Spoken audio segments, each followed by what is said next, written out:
And at the outset back in January, we sort of divided the book into 4 parts. There are 2 main parts, but you sort of got an introduction in the first part of Romans chapter 1, verses, say, 1 to 17. Paul sort of setting the stage for what he's going to say in the letter. And then the doctrine of the gospel, the latter part of chapter 1 all the way through chapter 11. We wrapped up chapter 11 last Sunday morning. And the emphasis there is the gospel is for everybody, because everybody is a what? Sinner, right? The gospel is for everybody because everybody is a sinner. We need saving because we're all sinners. And so that's what chapters 1 through 11 are all about.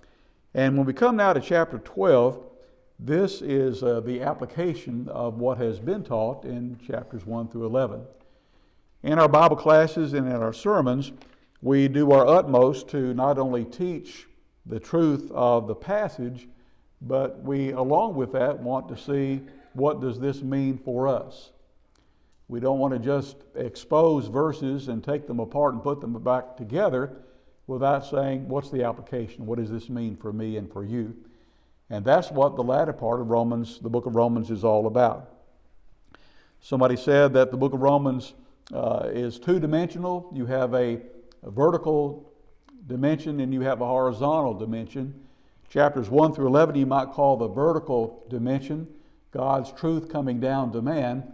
And then chapters 12 to 16, the horizontal dimension, how we take what we've been taught and apply it to ourselves and in turn help others. Study the Bible is a wonderful thing, but if we study it without saying, what does it mean for me and how am I going to be better? Well, it's really just good study, I guess, but it needs to be more than that. We want to apply what we learn.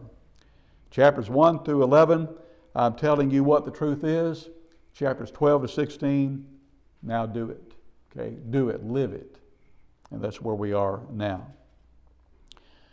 Romans 12, I sort of outlined this chapter. You can do it in different ways, but I outlined this chapter as we think about relationships to God, beginning with God. Relationships to God, verses 1 and 2, and then to each other as Christians, verses 3 to 16.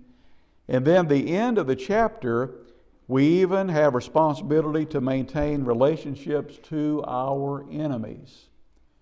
And that section of the chapter may very well be the hardest part to apply.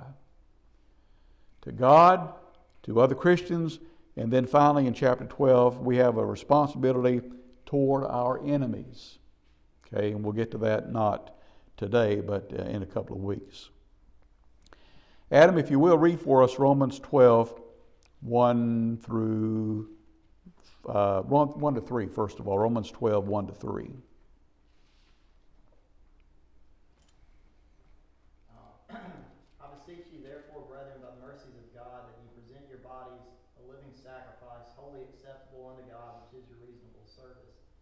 Be not conformed to this world, but be transformed by the renewing of your mind, that you may prove what is that good and acceptable and perfect will of God. For I say through the grace given unto me, to every man that is among you, not to think of himself more highly than he ought to think, but to think soberly, according as God hath dealt to every man the measure of faith. A lot packed into those first 3 verses. These are longer verses. And again, we don't have time to just develop every word in them, but we want to take the time to note the message because, again, Paul is telling us how to live, how to apply what we learn in chapters 1 through 11. So first of all, I beseech you, therefore. We always ask, why is the there? What's the therefore? This is the 4th therefore in Romans. We looked at chapter 3:20, the therefore of condemnation. Chapter 5:1, the therefore of justification. Chapter 8:1, the therefore of assurance. And now chapter 12:1, the therefore of dedication. Therefore is a word that joins. In view of what I've said previously, therefore this. This is how you apply what I've taught in chapters 1 through 11. I've told you about God's plan for making you right. Now we want to get you right, is sort of what he's saying here. If my relationship to God is right, then every other relationship will be right. True? If I get it right with God, I'm going to get it right with everybody else. True? Yes, true. If I'm right with God, I'm going to be right with everybody else, because I can't be right with God and be wrong with others. You know, if any man say, I love God, whom he hath not seen, and hate his brother, what? He's not telling the truth, is he? Okay, so I can't be right with God and be wrong with you. All right, so number one, we'll start, Paul says, talking about our relationship to God before we start talking about a relationship to each other, and before we start talking about a relationship to our enemy, because if we're not right with God, there's no sense in talking about being right with one another or right with our enemy. So let's talk about that relationship, number one. So I beseech. What's another word for beseech? What does it mean to beseech? Beg. That's how we would use the word. If someone is about to take our life, we would be doing some beseeching, wouldn't we? We'd be doing some begging.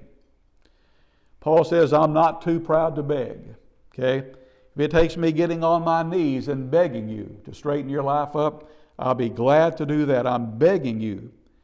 Therefore, brethren, when Paul wrote to Philemon about his runaway slave Onesimus, Paul said in that short letter, you know, Philemon, I could command you to take Onesimus back, or at least treat him kindly.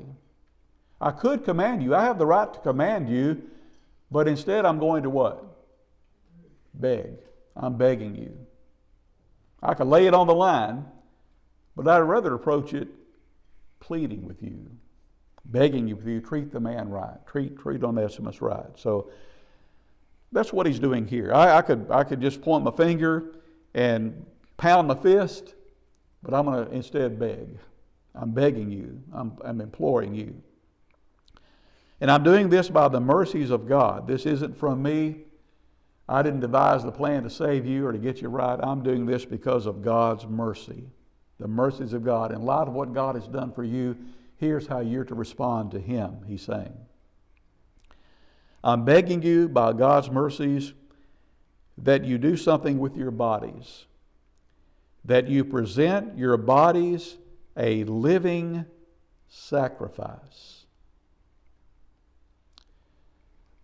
In the world in which Paul wrote this, there were some who had the idea of the physical human body, that the physical human body was what?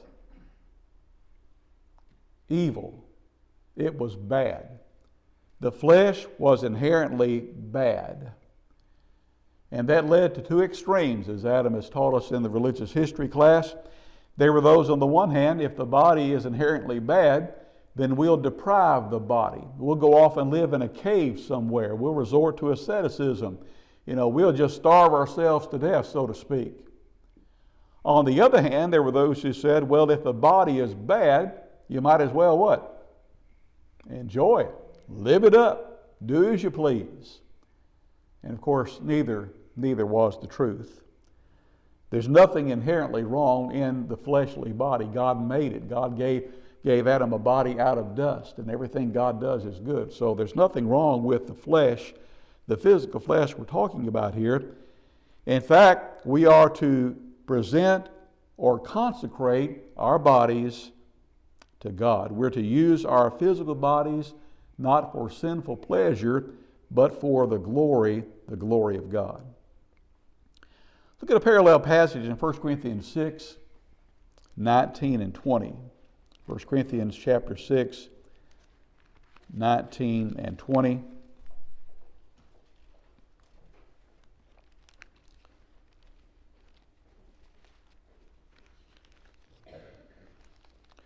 Some days your brain works good, and some days it doesn't. Right now mine's in between. I'm a little slow this morning for some reason. 1 Corinthians 6, 19. In fact, you back up to verse 18. Flee what? Run from what? Fornication. Every sin that a man doeth is without the body, outside the body, but he that commits fornication sins against his own body. Do you not know that your body is the temple of the Holy Spirit, which is in you, which you have of God, and you are not with your own. You are bought with a price, therefore glorify God in your body as well as in your spirit. I cannot disassociate the body from the spirit. I can't say, well, I'm going to have my spirit holy, but my fleshly body, I'm going to let it do as it pleases. Well, you can't do that. You glorify God both with the body and with the spirit. Paul said in Philippians 1:20 that Christ shall be exalted in my body, whether by life or by death. You ever talk to people and people may be engaged in some type of bad habit that's harming the body, and they often respond how? It's my body, and I'll do as I please. It's my body, and I'll do as I please. Fact of the matter is, it's not our body. The body belongs to God. And you think about abortion. The woman says, my body, what? My choice. My body, my choice. Wrong. God's body. And you don't have the right to take the life that is within you. Okay? God's body, God's choice. Present your bodies a living sacrifice. Now in the Old Testament, and the Jews, some of whom were Jews, to whom Paul was writing, they knew all about sacrifices. In the Old Testament, every animal sacrifice had to be what kind of sacrifice? Live or dead? Live, living. They had to be living sacrifice. If you've got a cow out there that's just fallen over dead, and you say, well, I'll offer that to God, what kind of a sacrifice is that? You're not giving up anything, are you? It's already dead. It had to be a living and perfect specimen. You had to pick out the best. You may not have had much of a herd, but even then you had to give God a living animal, and it had to be the best you had. And He wouldn't settle for less, and rightly so. So in the Old Testament, those sacrifices had to be living.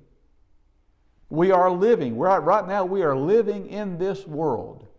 I am to devote the life I have to living for the Lord. There's an example in the Bible, at least one example, of a person who was a living sacrifice. And that person was Jesus Christ. He didn't wait till He died. He died, or He gave His life while alive. He let Himself be crucified. One counterpart in the Old Testament who would have been a living sacrifice had God not intervened was who? Isaac. Had the angel not intervened, Abraham would have plunged the knife in his son as God told him. He would have been a living sacrifice. Abraham knowing that even if he did that, God had the power to raise him from the dead. So the same with us. Giving our bodies, our lives to the Lord. Holy. The Bible says, God says, be holy. Why? For I am holy. Be ye holy, for I am holy. Set apart, consecrated. Acceptable unto God. So often we get all worked up about pleasing others, don't we? We want to be acceptable to others. There's peer what? Pressure. Peer pressure. We don't want to be outcast. We want everybody to like us. We worry about being accepted by others. That's all good and well if, number one, we're accepted by God. Acceptable to God.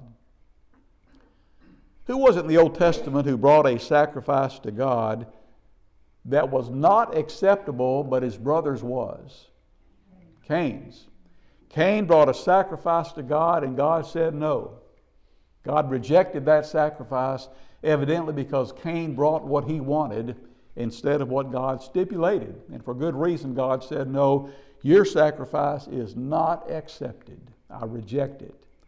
And we know, of course, the rest, sad to say, the rest of that. So, present your bodies a living sacrifice, holy, acceptable to God. and it is the reasonable thing to do, which is your reasonable service. That is, in view of what God has done for us, it is reasonable that we devote ourselves to Him. If He gave His all for us, we ought to be willing to give our all then for Him. All right, notice the thought continues in verse 2. Here's what you're to do. Verse 1, first part of verse 2, here's what you're not to do. Be not conformed to this world. Are we easily influenced by the world? Yes, we are. Sad to say, we are. We are easily influenced by the world. We let the world dictate what we say, what we wear, where we go, how we act. We are bombarded with visual depictions every day to try to motivate us to do this, say this, do that. We're not careful, we are easily influenced by the world. Israel wanted a king for what reason? To be like the nations around them. Everybody else got a king God. Why can't we have one? Influenced by the world. When Israel came into the promised land at long last, drive those people out. Because if you don't, what will happen? You'll wind up being just like them. And that's exactly what happened later on in their history. We are easily influenced by the world. Don't do that. Don't mold yourself according to this world. The pattern of the world is not the pattern of God's. We know the world is not the beauty of the fall. It's not the trees. It's not the ground. It's this sphere of evil. It's not the environment. It's the sins that haunt our world. The lust of the flesh and the lust of the eyes. And what else? Pride of life. Lust of the flesh. That's the world. 1 John chapter 2, verse 16. That's the world under consideration here. You've been called to a higher way of living than that. Don't pattern your life after the world. The world's headed the wrong way. If you want to head the right way, you've got to live different. You've got to be transformed by the renewing of your mind. Someone summarized the four major goals of the world system very simply, and these sort of encompass, I guess, just about everything under these four headings: fame, fortune, power, pleasure. You can sort of summarize the world system under those four words: fame, fortune, power, pleasure. Sort of rhymes, doesn't it? Fame, fortune, power, pleasure. Fame. Make a name for yourself. Whomever you have to run over them. You want to be somebody. And when you get to be somebody, you use that position to manipulate people. There's nothing wrong with fame. We're not saying that. But if fame is used in the wrong way, if it's not kept in perspective, which so many people who become famous lose their perspective, don't they? They forget about the common people like me and you. They live in their own bubble, their own little world. And then from their own little bubble world, they try to dictate to others how to live and what to say and how to act and so forth. Well, fame, fortune. Fortune, get all you can and keep all you get. Greed. Nothing wrong with having money. We've often said there's nothing wrong with fortune until it becomes our main obsession. Fame, fortune, power. These go hand in hand oftentimes, don't they? Fame, fortune, power. The more money you have, the more clout you have, at least in some circles. Nothing wrong with power until that power is abused. Fame, fortune, power, and then, of course, pleasure. What's the old saying? If it feels good, do it. If it feels good, do it. Can't be wrong. It feels so right. Nothing wrong with wholesome pleasure, but here we speak of the pleasures of sin offered by the devil. You're not to be conformed to that mindset. You are to be transformed from the world. James says, if you love the world, you are what to God? An enemy of God. If you fall in love with this old sinful world, you have become an enemy of God. James 4:4. So be not. Be not. Some people say, I just can't help myself. What does this verse say? Be not. You can help yourself. He wouldn't be giving a command not to do this and do this if it were impossible to do. You can help yourself if you want to help yourself. Be transformed. This word transformed is used in Matthew 17:2, where Jesus was on the mountain, and a great thing happened to him on the mountain. He took with him Peter, James, and John, and Moses and Elijah were there. What do we call that event?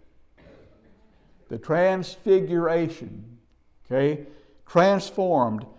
That's the same word actually in the original. Transformed, transfigured. In fact, we get the English word metamorphosis from this word transformed. The ugly caterpillar goes through metamorphosis and becomes a beautiful butterfly. What a change, correct? What a change that takes place from that creepy, crawly worm to a beautiful butterfly. I grew up watching not much TV. We didn't have much TV to watch, but one of my favorite shows starred Bill Bixby. When he got mad, he turned into a green monster. What was that show? The Incredible Hulk. Incredible Hulk. What a transformation. What a transformation in a bad way. I mean, he went from a good-looking man to an ogre, you know. What a transformation in the wrong way.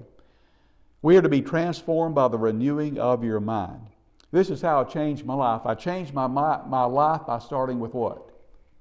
My mind. I changed my life by starting with my mind. Before I can change my outward actions, I've got to change my inward thoughts. It starts here. If I get this right, this out here is going to be right. As a man thinks in his heart, what? So is he. We may not be what we think we are, but what we think we are. Proverbs 23 in verse number 7. We've got a battle of the mind. The battle for the mind is being waged every day. I mean, it's relentless. And we need the help of God and the Spirit and the Word to help us conquer and to win and overcome. It starts in the mind, that you may prove what is that good and acceptable and perfect will of God, what God would have us do under the circumstances. A few years ago, a popular little bracelet that people wore had the initials WWJD. What would Jesus do? What would Jesus do? Well, this is what Paul is talking about here, proving what is good. If it's not good, I don't need to do it. I haven't transformed my mind if I do. And acceptable and perfect will of God. I pattern my life, I transform my life by the will of God. Now, verse 3. Having said that, if you want to talk about what it means to be transformed, let me tell you.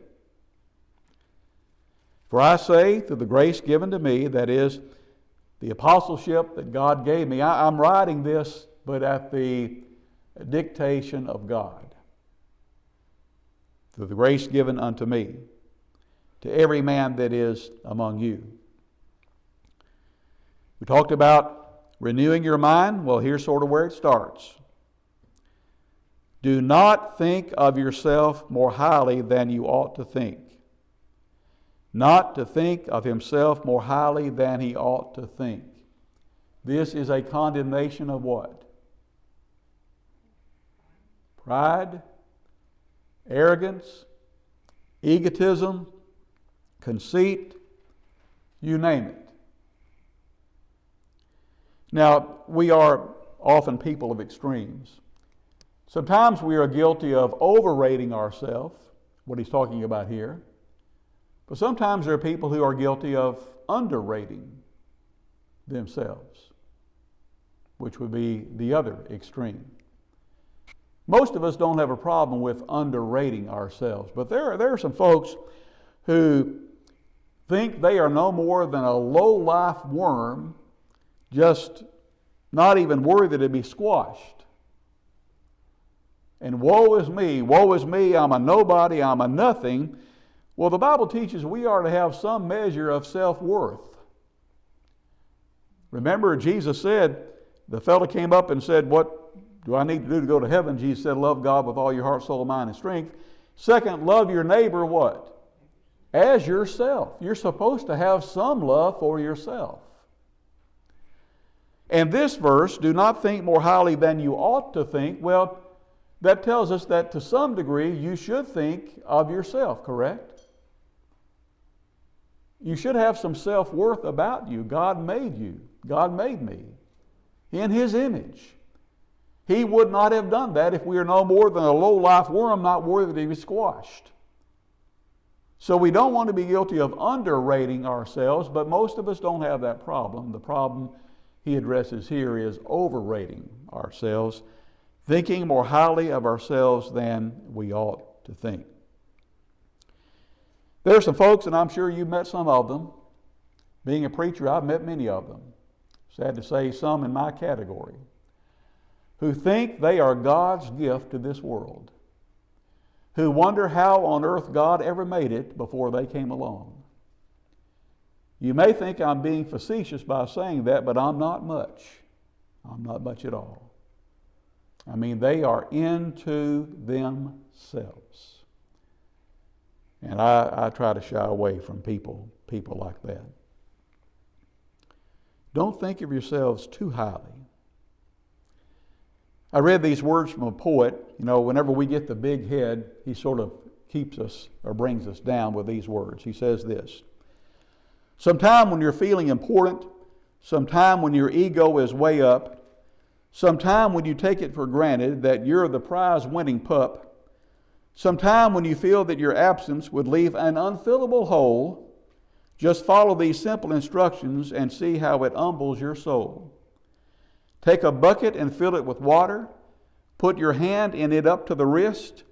Then pull it out fast, and the hole that remains is the measure of how you'll be missed. You may splash all you please as you enter and stir up the water galore, but stop and you'll find in a minute it's right back where it was, what? Before. We are not indispensable. We are replaceable. God will do just fine when we're gone, long gone. So don't think too highly of yourselves than you ought to think. We hate to hear of problems within the church, but a lot of times, especially when preachers go at one another, that really causes some problems in the church. And much of that can be traced back to ego. Ego. And that really harms the body of Christ. Don't do that.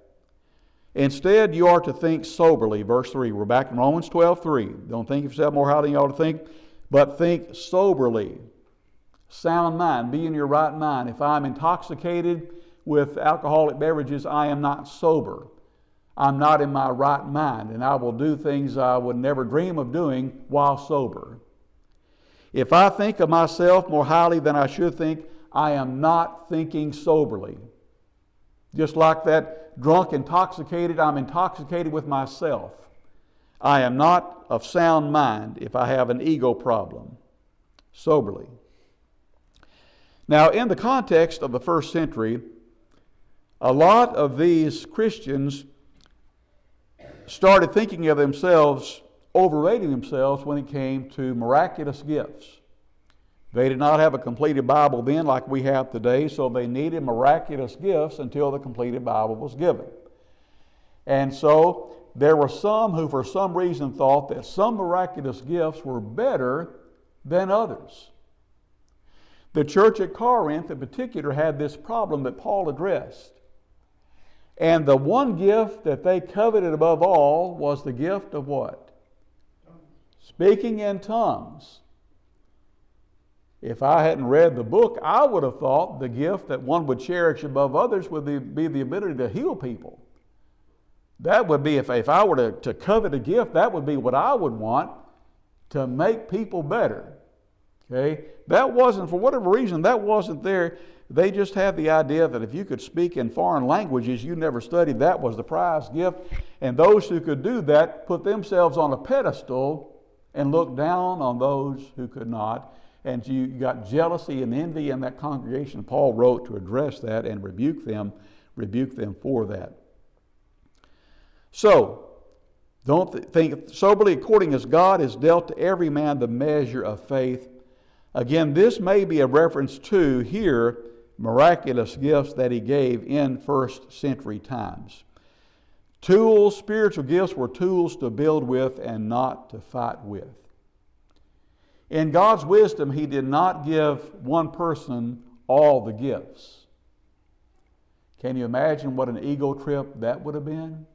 If you could raise the dead, heal the sick, speak in tongues, I mean, you'd be way up there, wouldn't you? Everybody else would be way down there. So everybody didn't have all the gifts. God dealt them out, again, as he says here, to every man the measure of faith. Didn't get quite as far as I intended today, but we'll pick up next week in verse 4, Romans 12:4, with an illustration that Paul will use, and then the application. Next week, Romans 12, verse 4.